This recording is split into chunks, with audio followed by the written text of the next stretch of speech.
Manger vivant, qu'est-ce que ça veut vraiment dire? Bonjour, ici Nicole depuis Terre du Sud pour la radio-télévision Attitude Énergie Santé. Alors aujourd'hui, on est au deuxième jour après la pleine lune et pour moi c'est encore une journée très allégée sur le plan alimentaire et j'avais envie d'en profiter pour voir avec vous qu'est-ce que ça veut dire vraiment manger vivant. Parce qu'on entend des gens qui disent: «Ah oui, oui, mais maintenant je mange vivant, je mange des carottes râpées, des graines germées». Mais alors je vais vous faire une confidence, on peut manger des carottes râpées et des graines germées et pas manger vivant. C'est très très simple. Alors qu'est-ce que ça veut dire pour moi manger vivant? Ça veut dire manger des aliments qui sont riches en biophotons, c'est-à-dire une alimentation qui va apporter énormément d'énergie à mon corps et qui va venir résonner directement avec chacune de mes cellules. Et ça, c'est quelque chose que j'ai réalisé en découvrant les travaux de Edmond Bordos-Keskli, qui est un homme qui s'est penché sur la médecine essénienne, tous les préceptes de santé qu'on a retrouvés dans les manuscrits de la mer morte. Et cet homme a classé en fait l'alimentation en fonction de sa charge en biophotons, en énergie-lumière, si on peut dire. Les aliments sont plus ou moins porteurs d'énergie sous forme de photons. Et donc, il a classé naturellement toute l'alimentation, de la plus riche à la plus pauvre. Donc, la première catégorie, il l'a appelé les aliments biogéniques. Et c'est à peu près les graines germées et les bourgeons. C'est-à-dire, c'est vraiment l'aliment dans le jaillissement du printemps. Alors, ça tombe bien qu'on s'y intéresse en ce moment, puisqu'on est en pleine détox de printemps. C'est vraiment l'aliment qui est en train de jaillir et de se déployer avec l'énergie du printemps, avec cette énergie de montée de sève. Après, il y a une deuxième catégorie qu'il a nommée l'alimentation bioactive. Ce sont tous les végétaux qui sont en croissance, que l'on va consommer alors qu'ils sont encore en croissance et qui sont donc encore très porteurs d'énergie de développement. Donc là, on va retrouver tous les fruits, tous les légumes, toutes les salades, toutes les petites feuilles sauvages que l'on va ramasser, à condition de les consommer très rapidement à partir du moment où ils ont été cueillis ou ramassés. Et c'est là où on voit poindre quelque chose d'extrêmement intéressant et fondamental, qui est de s'alimenter dans l'énergie du cueilleur.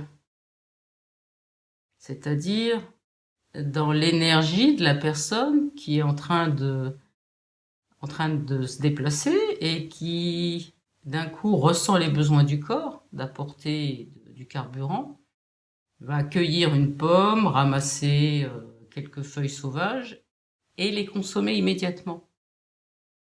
C'est-à-dire qu'il n'y a aucune déperdition au niveau de l'énergie de l'aliment. Ensuite, il y a toute l'alimentation biostatique, qui est une alimentation qui n'apporte pratiquement plus d'énergie-lumière, mais qui va juste être à l'état neutre, si je peux dire, qui va pas bloquer pour autant, mais qui n'est pas très nutritive. Et là, on retrouve tous les aliments cuits, sauf s'ils ont été cuits avec des précautions particulières qu'on pourra voir après. Ensuite, on continue de descendre dans cette chaîne alimentaire. On va trouver l'alimentation biocidique. Alors là, une marge de plus est franchie, c'est-à-dire que non seulement c'est une alimentation qui n'apporte pas d'énergie-lumière, mais c'est une alimentation qui va bloquer les circulations d'énergie dans l'organisme. Et là, on retrouve tout l'agroalimentaire, tous les produits industriels qui ont été extrudés, totalement transformés, voire ultra transformés, qui là est carrément nocive. Nocive pour la santé, nocive pour nos circulations d'énergie. Alors, Ça, c'est les catégories qu'Edmond a définies en fonction de l'observation, et puis maintenant qui sont corroborées par des mesures, hein, quand on fait des mesures de l'énergie qui est portée par des aliments, on est tout à fait en capacité de savoir quelle est la richesse en énergie de l'aliment. Mais il y a un point sur lequel je voudrais insister beaucoup, parce que c'est là où on est souvent dans l'erreur. Si vous achetez des graines germées dans un magasin bio, bon, elles ont déjà germé depuis au moins 24 heures. Elles sont plus ou moins sous vide, en barquette, etc. Vous allez les mettre dans votre réfrigérateur, vous allez les consommer sur 2, 3 ou 4 jours.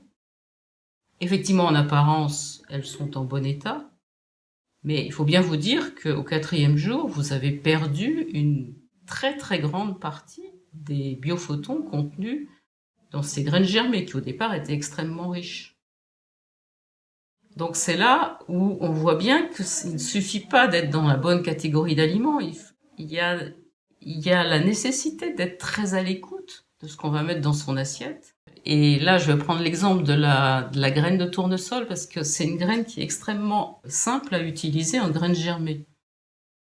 Vous les faites tremper fin d'après-midi et vous les laissez dans l'humidité, dans le germoir que vous avez choisi, toute la nuit.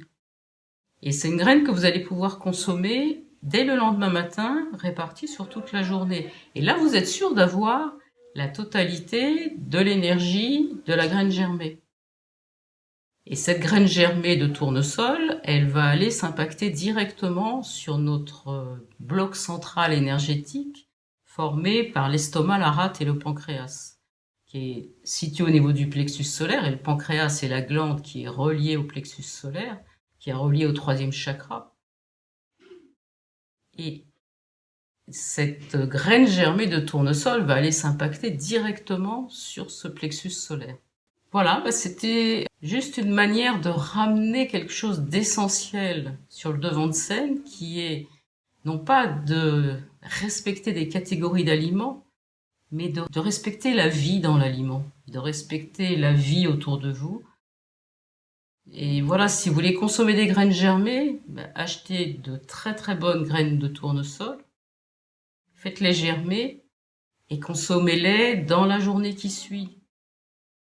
Ne vous astreignez pas à manger des restes qui sont devenus complètement vides d'énergie. Il n'y a plus de vitamines, il n'y a plus de minéraux et il n'y a plus de photons non plus. Laissez tomber ça et au contraire, consommer des aliments, peut-être que vous allez enrichir encore en énergie en les faisant lacto-fermenter, en les faisant germer. Voilà, je vous souhaite une belle journée et je vous dis à tout bientôt pour une nouvelle vidéo.